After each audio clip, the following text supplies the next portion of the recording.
Te Rūnanga o Ngāi Tahu has appointed 2 new councillors to Te Kaunihera Taiao ki Waitaha, Environment Canterbury, following the passing of the Ngāi Tahu Representation Bill in August.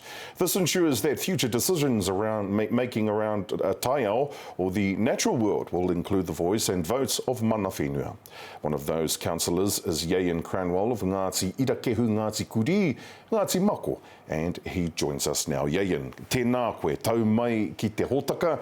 Can you tell me about first of all, the selection process for this role? I understand it was quite rigorous.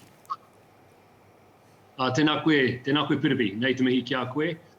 Yes, can I just say that I would like to say that we were selected. It was quite, and so selected in this process. It was quite a rigorous process as, in August we got our 2 seats confirmed by the Parimata, by the Parliament.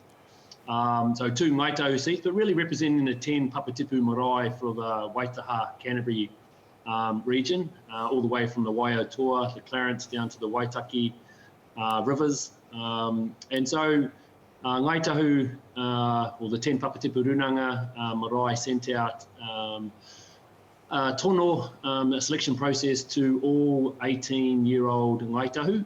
So there's 70,000 in the iwi, so probably went over to about 40,000 people. 13 applied, which I've just found out.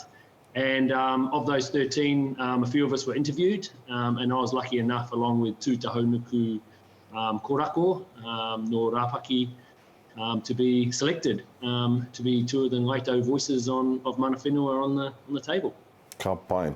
How does Environment Canterbury work with Ngāi Tahu, specifically on the decisions that it makes?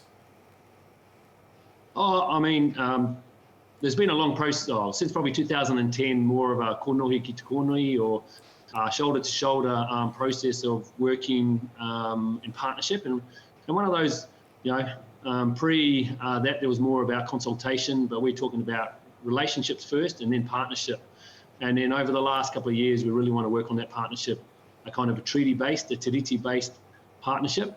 So therefore, working in collaboration with Ngāi Tahu, a Toropu Tuia, a group was established with the 10 he chairs of each marae would come along to meet with all the councillors and just kind of talk about the issues pertaining to the natural resources, as you mentioned, Te Aotearoa, and how they can work better together in creating a pathway forward.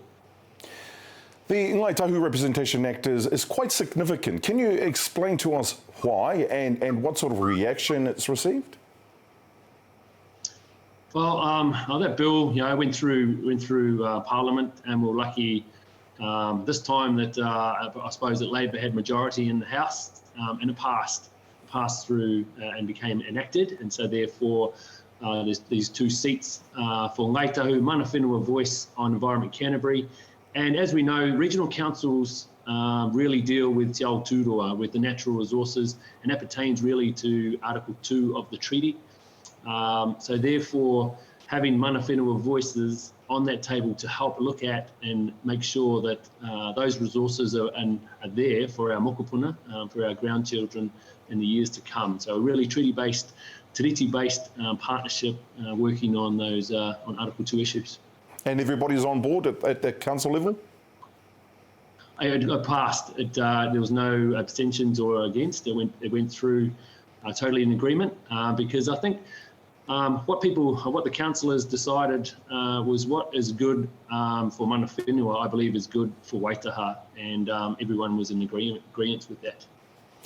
Ka pai. You were a councillor from 2016 to 2019, so you're no stranger to what the role requires. What do you see as your main responsibility in this role? Well, for Ngāi Tahu, one of the biggest issues there is mahinga kai and the natural world and access to it, and continuing to be able to feed our manuhiri on the marae. And so therefore, clean and fresh water, quality water that is enabled us to continue that practices. So regional planning, consenting, compliance, management. As we know, we've had big issues with flooding, and flooding is going to continue to come. Climate change, is that flooding the new norm? So how do we work with the community, with the hapori, and with mana whenua to look at the rivers and make sure there's enough breathing room in the rivers can return back to some natural state, that there is enabled enough water to manawa te wai, the water's looked after first and foremost for the river, and then we can look after the humans and then industry after that. Ka pai. Well, we wish you all the very best in your role, and congratulations once again on your appointment. Ian Cranwell of Environment Canterbury. Tēnā rawatu koe. Tēnā koe ho, ngā mihi.